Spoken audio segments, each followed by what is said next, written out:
შემაძრწუნებელი შეხვედრა, როგორ დაიბრუნა ლუისმა თავისი პიტბული, ტიტუსი. 4 თვის წინ ლუის ხიმენესმა მიიღო ერთ-ერთი ყველაზე რთული გადაწყვეტილება ცხოვრებაში. გამოსახლების საფრთხის გამო ის იძულებული გახდა დროებით გადაეცა თავისი პიტბული, ტიტუსი, თავშესაფარში, სადაც ისინი პირველად შეხვდნენ.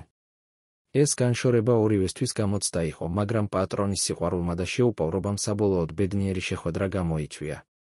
ლუისი და ტიტუსი პირველად 2013 წელს შეხვდნენ ტეხასის შტატში, ოსტინის ცხოველთა ცენტრში. ლუისს არ ჰქონდა განზრახული პიტბული აიყვანოს, მაგრამ აქტიური, მხიარული ძაღლის დანახვაზე, რომელიც მოციმციმე თვალებით დარბოდა, მიხვდა, რომ მათ შორის განსაკუთრებული კავშირი ჩამოყალიბდა. მომდევნო 5 წლის განმავლობაში ტიტუსი უბრალოდ შინაურ ცხოველზე მეტი გახდა, ის ოჯახის ნაწილი გახდა და ლუისს ყოველდღიურ ცხოვრებაში თან ახლდა. მოულოდნელი კრიზისი, როდესაც ლუისი გამოსახლების წინაშე აღმოჩნდა, მას აცნობეს, რომ ტიტუსი ახალ საცხოვრებელ გარემოში ვერ აიყვანდნენ. კაცს არ ჰყავდა ოჯახის წევრები, რომლებიც დროებით ძაღლის მიღებას დათანხმდებოდნენ და მასთან საცხოვრებლის პოვნა მოკლე ვადაში შეუძლებელი იყო. ის იძულებული გახდა ტიტუსი თავშესაფარში დაეტოვებინა, გადაწყვეტილებამ გული ატკინა, მიუხედავად იმისა, რომ სხვა გზა არ ჰქონდა. ეს აუტანელი იყო, არჩევანი არ მქონდა, მაგრამ ვერ ამოვიღე თავიდან, იხსენებს ლუისი იმ დღეებს. ცხოვრება თავშესაფარში და ლტოლვის ნიშნები 4 თვიანმა განშორებამ ძაღლის განწყობაზე უარყოფითად იმოქმედა. გალიის გარეთ ტიტუსი ჩვეულ მხიარულებასა და სიყვარულს ავლენდა, მაგრამ გისოსებს მიღმა დეპრესიაში ჩავარდა და ჩაკეტილი გახდა.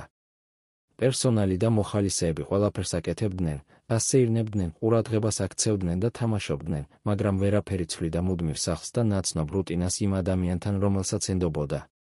ტიტუსის ქცევაში დაფიქსირებული ცვლილებები მოიცავდა აქტივობის შემცირებას ვოლიერში და აპათიას, თამაშებისადმი ყოფილი ენთუზიაზმის დაკარგვას, ლუისთან ყოველი შეხვედრისას ნათელ სიხარულს, რომელიც, თუმცა, კრივში დაბრუნების შემდეგ სწრაფად გაქრა.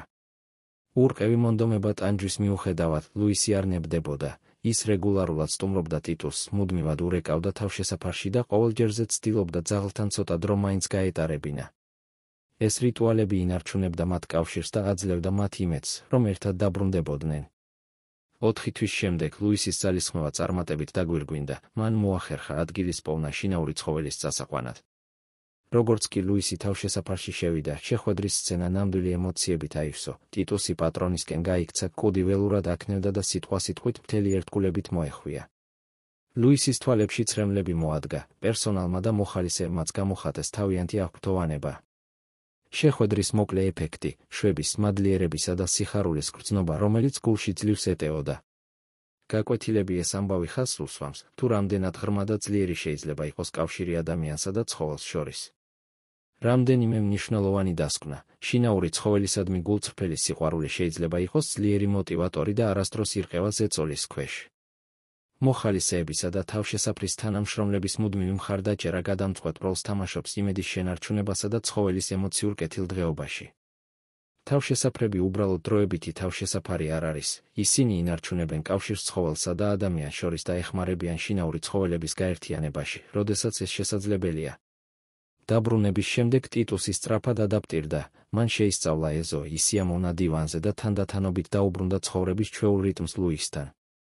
თავშესაფრის პერსონალი განშორების დროს მასზე ზრუნვის მსურველები შვებას და სიამაყეს გრძნობდნენ, მათი ძალისხმევა უშედეგო არ ყოფილა. ლუისისა და ტიტუსის ისტორია იმის მაგალითია, თუ როგორ შეუძლია მოთმინებას, შეუპოვრობას და ურთიერთდახმარებას რთული პერიოდების დაძლევა და ბედნიერი დასასრულის მიღწევა.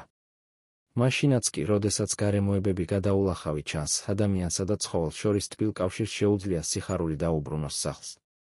დასკვნა, თავშესაფრის მზრუნველობამ, მოხალისეების ყოველდღიურმა თავდადებამ და მფლობელის ურყევმა რწმენამ შესაძლებელი გახადა ეს შემაძრწუნებელი შეხვედრა, ტიტუსის სახლში დაბრუნდა და მათი ისტორია სახეობათა შორისი კავშირის ძალის შეხსენებაა.